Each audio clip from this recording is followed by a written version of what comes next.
It usually starts on a night that wasn't supposed to be long. Just a quick scroll before sleep, a last check just in case. The kind of habit your hands repeat even when your mind is already tired.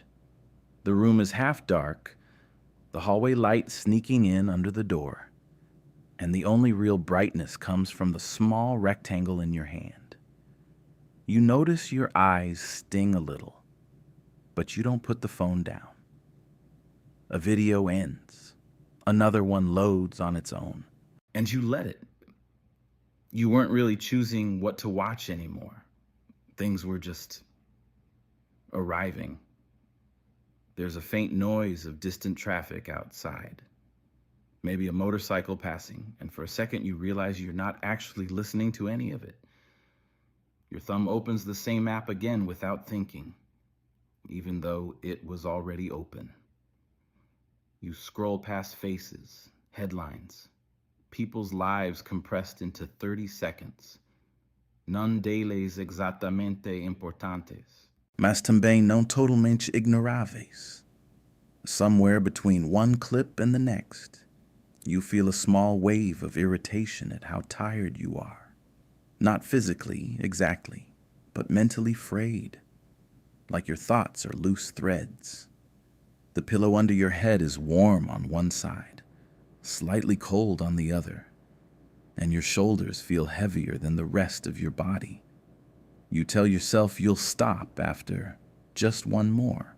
But your finger doesn't really believe you. You're not even sure what you're looking for anymore. Information, comfort, distraction, or just something to fill the quiet. I don't think this kind of exhaustion always looks dramatic from the outside. Sometimes it's just a person lying in bed in a quiet apartment, phone glow on their face, doing nothing obviously important and still feeling strangely worn out inside. It's that sense of having spent the whole day with noise in your mind. And yet, if someone asked what you did, you wouldn't know how to answer. Maybe you know this feeling too. Realizing it's late, that you're tired, that your brain feels like it has been on for hours longer than it was supposed to be. And still, you hesitate before turning the screen off. Not because the content is so good, but because the silence on the other side of that black screen feels heavier than the exhaustion you're already carrying. There's a particular kind of night when you realize you've been scrolling for so long that the videos start to blur together. You remember the first 3 or 4 clips, maybe? And then it all dissolves into a vague sensation of having seen too much. You're still lying in the same position, your head pressed into the pillow, shoulders sinking slightly into the mattress. But your mind feels like it's been running laps around something it never quite reaches. You open your notifications without really caring what's there. A message from hours ago, a random email, some app reminding you of something you don't even want to think about right now. You clear a few, leave others, then tap back into the feed, almost automatically. Like your fingers know the path better than your actual intentions. It doesn't feel like a conscious decision. It feels like muscle memory. Maybe you've noticed this too. Sometimes you unlock your phone, and for a second, you can't remember why. There's this tiny blank space, half a second of, what was I gonna do? And then you just open whatever app sits closest to your thumb. By the time you realize you didn't actually need to check anything, something new is already playing, and it feels easier to just stay there than to close it and face the empty screen. Your eyes are tired in that specific way that comes from staring at light in a dark room. Not a sharp pain, more like a dull pressure, as if your brain is leaning forward through your face. You shift a little, adjust the blanket that got twisted around your legs, Promise yourself again that you'll stop after this video or the next one, or maybe at the end of the next recommended chain. The promise doesn't feel like a lie, but it also doesn't feel like something you're fully in charge of. There's a strange guilt that shows up here. Not big enough to call shame, not dramatic enough to be a crisis, but a quiet sense that you are wasting something. Time, attention, maybe yourself. You tell yourself you're just resting, that your brain's too tired for anything serious anyway. And yet the rest you're getting doesn't feel like rest. It feels like being plugged into a socket that never actually charges you. Just keeps the device from dying. During the day, if someone asked how you're doing, you might say you're fine, just tired. It's an easy phrase. It fits in small talk. It doesn't invite too many questions. But there's another layer that doesn't fit into those two words. This quiet, ongoing heaviness in your mind. Like you've been carrying a backpack full of small, meaningless objects all day. Nothing heavy enough on its own to justify how exhausted you feel. But together, somehow, they drag. You might notice how even small tasks start to feel strangely big. Answering a simple message, opening an email, making a phone call you've been delaying. None of it is objectively huge, but your mind reacts as if each one were another tab you're being forced to open. Meanwhile, the feed never demands a decision from you. It just keeps going. And in a way, that's the most comfortable part. You don't have to choose anything. You only have to not look away. There's a moment sometimes when you pause the video and the room feels louder in its silence than it did with sound. You hear the refrigerator in the kitchen, the slight hum of some distant appliance, maybe the faint echo of a car passing in the street below. For 3 seconds, you stay there, phone resting on your chest, eyes unfocused on the ceiling, and then your hand reaches for the screen again. Not because you're curious, but because the quiet feels like it might ask questions you don't want to answer tonight. If you recognize yourself in any of this, you're not alone. A lot of people are lying in their own dark rooms, under their own tangled blankets, watching their own endless streams of just one more thing, while wondering why they feel so depleted. It's not that every video is bad or every app is evil.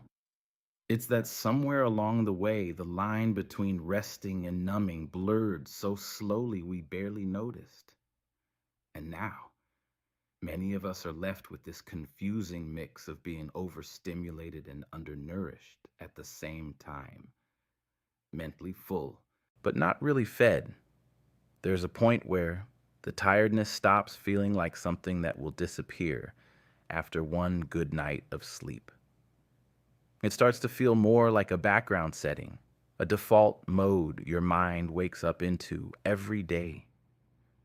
You can function, you can answer messages, you can show up where you're supposed to be, but there's this quiet drag underneath everything, like you're walking through water instead of air.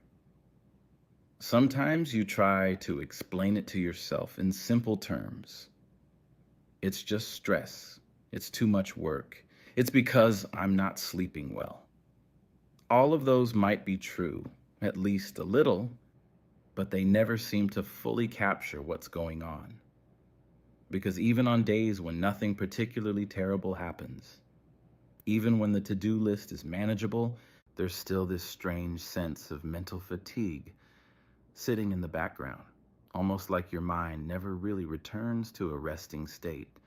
It just moves between different levels of being on. Someone, long before phones and feeds and endless timelines. Notice that human beings have a way of running away from themselves when life gets too noisy. Not by physically going somewhere else, but by filling every empty inner space with something: tasks, conversations, entertainment, any distraction that can keep us from sitting alone with whatever might surface in the quiet. Back then, the noise was different. Social expectations, rigid routines, external pressures. Now, the noise fits in your hand, in your pocket, on your bedside table, ready to light up your face every time you feel a flicker of discomfort. It's not just that the world asks a lot from you.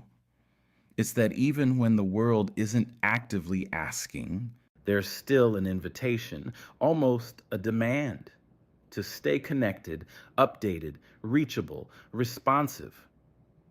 You might notice how hard it is to simply close everything and disappear for a few hours, not because anyone will punish you, but because some part of you feels uneasy about missing something. As if staying mentally online were a strange obligation you never consciously agreed to, but somehow follow anyway. In nights like the one we're talking about, the exhaustion doesn't come only from what you did today. It also comes from everything you didn't allow yourself to stop doing inside your own head. You replay conversations, scroll past people's lives, compare, measure, imagine, worry, predict, sometimes all in the span of a few minutes, with each new piece of content pulling a different string in you. No wonder your mind feels worn out. It hasn't had a real moment of being with itself without an audience in a long time. There's a kind of freedom that looks appealing from the outside. The freedom to see anything, know anything, access anything at any hour. But inside, it can slowly turn into something else. The inability to bear the moments when nothing is happening. When you finally close your eyes in the dark room, without sound, without light, you might feel a small wave of unease rise up. Not because something terrible is waiting, but because you're not used to being there with yourself without distraction. And so, the easiest way to quiet that unease is to turn the screen back on. It's a quiet bargain you make with yourself. I'll just keep my mind busy so it doesn't have to feel too much. On the surface, it works. You don't have to sit in raw silence. You don't have to meet certain thoughts face to face. But the cost shows up as this strange, persistent tiredness. A sense that your inner life is always slightly out of sync, as if your mind lives in a constant low-level flight from something unnamed. You may not have words for it, but your nervous system feels it. Always alert, rarely at ease, even in bed, even alone. I don't think this is about blaming you for being weak or undisciplined. If anything, it's a very human response to a world that offers escape in every spare second. When avoiding yourself becomes so easy, doing the opposite, staying, listening, slowing down, starts to feel unnatural, almost uncomfortable. And yet, some part of you might already suspect that this endless mental running is exactly what makes everything feel so exhausting, even on days when, technically, you didn't do that much. Maybe tired isn't even the right word for what you've been feeling. Tired sounds like something a weekend could fix, or a vacation, or a slightly better schedule. What sits in you feels closer to a kind of quiet emptiness, like you've been pouring your attention into so many small things that there's not much left for anything that actually matters. Not a big crisis, not a breakdown, just this ongoing sense that your inner life is thinner than it used to be. There are moments when you catch yourself watching your own behavior from a distance, almost like you're observing a stranger. You see your hand reaching for the phone again, opening the same app again, scrolling through the same kind of content again. And part of you thinks, why am I doing this? But the question doesn't really land. It drifts away as another video starts. You end up living as if you're half inside your body and half outside, a spectator of your own habits. Sometimes it feels like your days are made of fragments that never quite add up. A bit of work here, a message there, a burst of scrolling, a half-hearted conversation, a few minutes of something that almost feels meaningful, and then suddenly it's night again. You know you were awake the whole time, but it doesn't feel like you were really present for most of it. It's as if your life is happening in front of you, and you're always slightly delayed catching up through highlights and memories instead of being fully there. It's strange how easy it is to stay close to other people's lives and far from your own at the same time. You know who got engaged, who moved, who changed jobs, who is trying a new hobby, all through small windows of curated moments. Meanwhile, when you try to think about what's actually happening inside you, the answer comes back blurry. You can name events, but not always emotions. You can describe your schedule, but not always your state. There's a kind of loneliness that doesn't look like being physically alone. It shows up when you're surrounded by constant contact, yet feel like nobody really sees what's going on in you, partly because you don't fully see it either. You might have friends, chats, group conversations, but when the light from the screen fades, there's a subtle sense that you've been skimming the surface of connection without sinking into it. And in that gap, the exhaustion grows. Because pretending you're fine costs energy too. Maybe this is where the fear of silence comes in. Silence is not just the absence of noise. It's the place where your own thoughts become louder. If you've been avoiding them for a long time, of course that space feels threatening. Closing the apps doesn't just end the stream of content. It also removes the buffer between you and whatever might rise up from inside. On some nights, you might experiment with putting the phone face down, just for a moment. You stare at the ceiling. Notice a small crack in the paint you'd never seen before.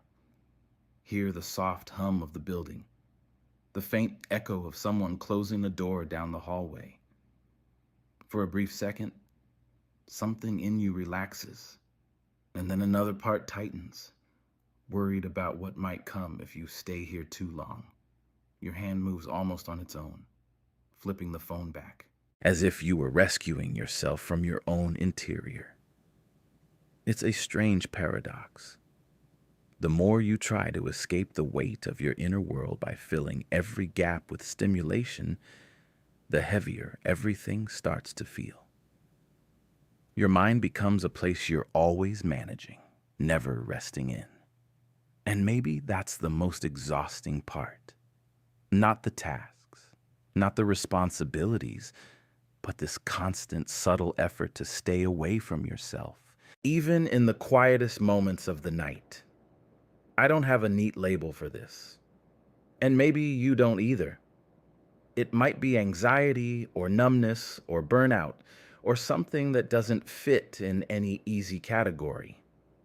What matters is that somewhere beneath the endless scroll and the auto-playing videos, there is a human being who is not just lazy or weak, but quietly overwhelmed by how hard it has become to simply exist with their own mind. And if that's you, then this exhaustion isn't proof that you're failing. It might be evidence that you've been carrying more inner distance from yourself than any one person was meant to hold alone. There's a particular stillness that only appears when the feed finally pauses. Not full silence, and the world never really goes that far, but a softer layer of sound underneath everything. The low hum of the refrigerator in the kitchen, the faint whir of a fan, a car rolling past outside, Someone closing a door 2 floors below. Your room, which felt invisible a few minutes ago, suddenly becomes very present. The shape of the curtain, the pile of clothes on the chair, the glass of water on the nightstand with fingerprints near the rim. Your phone rests on your chest or beside your pillow. The screen finally dark. Your eyes take a moment to adjust. They feel a little dry, as if they've been staring through things instead of at them. There's a slight pressure between your eyebrows where your face has been unconsciously tensed for hours. You notice the blankets are twisted, one leg half uncovered, your toes pressing against a cooler patch of sheet. For the first time in a while, there is nothing moving in front of you. No new face, no headline, no punchline, no background music telling you what emotion to feel next. It's just you. You're breathing. And the quiet weight of the day sitting somewhere between your chest and your throat. It's strange how unfamiliar this can feel, as if being alone with your own mind were a foreign country you haven't visited in years. Thoughts don't rush in all at once. They arrive in small, hesitant pieces. You remember something you didn't answer earlier, a task you postponed, a comment someone made that stayed with you longer than it should. Then your mind drifts to something completely different. A song stuck in your head, a scene from a show, an image from some random video. Everything blends together into a soft, unfocused fog of impressions. There's a moment when you realize how rarely you let your mind wander without a soundtrack. When was the last time you lay like this, in a quiet room, without trying to make the silence useful? Not turning it into meditation, not forcing it into productivity, just letting it be what it is. A small pocket of life where nothing needs to happen. The idea feels almost irresponsible, as if simply existing without input were something you had to justify. Someone, long before any of this, noticed how frightened we can become of our own company. Not because we are terrible, but because being with ourselves means facing questions that don't have quick answers. What am I doing with my life? Why do I feel this way? What am I avoiding? These are not questions you can swipe away with your thumb, and that alone makes them heavier than most content you consume. You shift your body slightly, trying to find a more comfortable position. The mattress dips under your weight, a small creak from the bed frame, the fabric of your shirt tugging against your shoulder. You become aware of your breathing, a bit shallow at first, then slowly deeper as you pay attention. For a few breaths, your mind and your body seem to sync up in a way they haven't for most of the day. Nothing dramatic happens. There's no sudden revelation, no cinematic breakthrough, no instant peace, just a soft noticing. The way your chest rises and falls, the way your jaw loosens when you remember to unclench it, the way your hands relax when they're not holding anything. For a brief moment, the exhaustion feels less like a personal failure and more like a natural response to a life that has given you very little real quiet. You might not stay here for long. Maybe in a minute, you'll tap the screen again, let the light flood back in, invite the noise to cover this fragile stillness. But even if you do, something has already shifted a little. You've tasted, however briefly, what it feels like to be present in your own room, in your own body, without filling every second with something else. And that tiny taste of stillness can linger, even if the rest of the night doesn't go exactly the way you wish it would. If you stay in that almost quiet a little longer, something subtle begins to show itself. Not a grand insight, just a small recognition. You have been asking your mind to live in a state of constant readiness, ready to react, to respond, to laugh, to be outraged, to care, to scroll, to move on. Even in this room, even in this bed, there is a part of you still waiting for the next thing to appear. It's easy from the outside to treat this as a matter of discipline, as if you were simply too weak to put the phone down, too unfocused to resist the next notification. But from the inside, it feels different. It feels like trying to stand still on a moving walkway. The ground itself keeps pulling you forward even when you're tired, even when you've had enough. Someone, long before these screens, had already noticed how we tend to trade inner freedom for a quieter kind of captivity. When it becomes uncomfortable to sit with our own uncertainties, we look for structures, distractions, routines that tell us who to be and what to feel. Now, those structures live in your feed. Endless examples of how other people live, how they cope, how they present themselves. It's not that you consciously decide to copy them, but the comparison seeps in anyway, drop by drop, until your own life feels strangely thin beside the highlight reels. Maybe that's part of the exhaustion too. Not just the noise, but the quiet sense that you're always a little behind some invisible standard. Not productive enough, not informed enough, not interesting enough, not caught up enough. Even rest can start to feel like a failure when the world keeps showing you what you could be doing instead. So you keep your mind busy, if only to avoid the discomfort of feeling like you are falling short. In this late night room, though, with the hallway light slipping under the door and the phone resting silently beside you, there is no audience, no algorithm rating your choices, no invisible scoreboard tracking your productivity. It's just you, your tired nervous system, and the quiet fact that you have been carrying more than you admit to others, maybe even to yourself. The exhaustion begins to look less like a flaw and more like a signal. Something inside you has been saying, "This is too much," for a long time. You might not be ready to change anything tonight.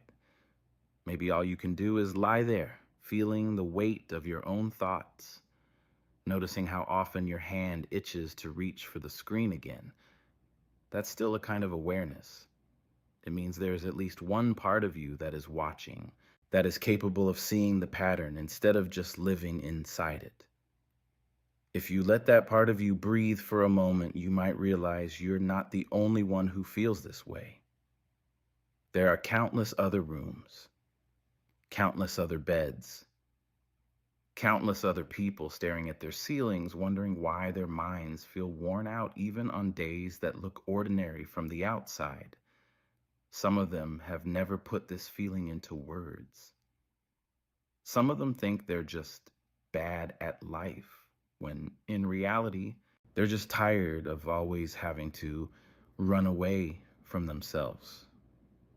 Maybe tonight is not about fixing anything. Maybe it's about not abandoning yourself just for a few more minutes. Staying with your own mind long enough to admit that this is hard, that you are not weak for being overwhelmed, that existing in a constant stream of stimulation would tire anyone. Letting that truth land can be a kind of companionship in itself, a quiet reminder that you don't have to be perfectly strong to deserve rest. If you do pick up the phone again, it doesn't erase this moment. You can come back to it tomorrow night or some other night, whenever the exhaustion feels louder than usual.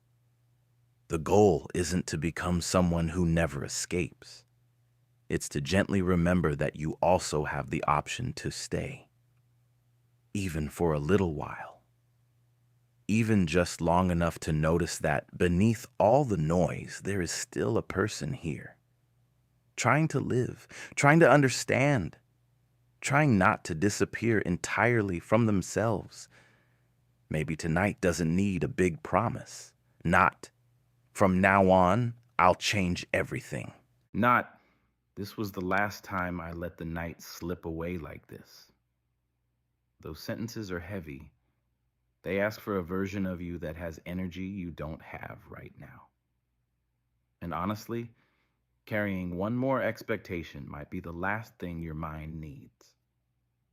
What if for tonight, the only decision is smaller than that?